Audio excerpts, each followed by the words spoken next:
Oh, SB, tatanungin ko sila kung anong gusto nila, malaki o maliit. Miss, anong gusto mo, malaki o maliit? Malaki. Mas masarap kayo yung malaki at sulit na sulit.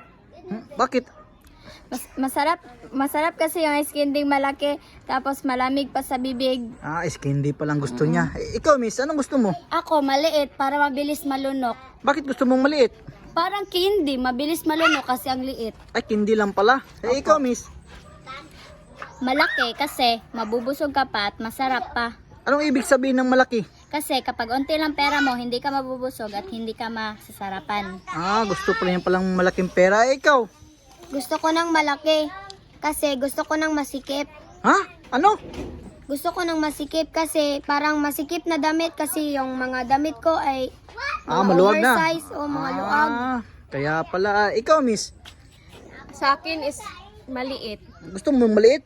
Oo, para mas mabilis mabitbit. Ano ibig sabihin nun?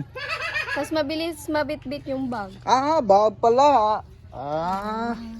Sige, sige. Masama ng utak. Sige, sige.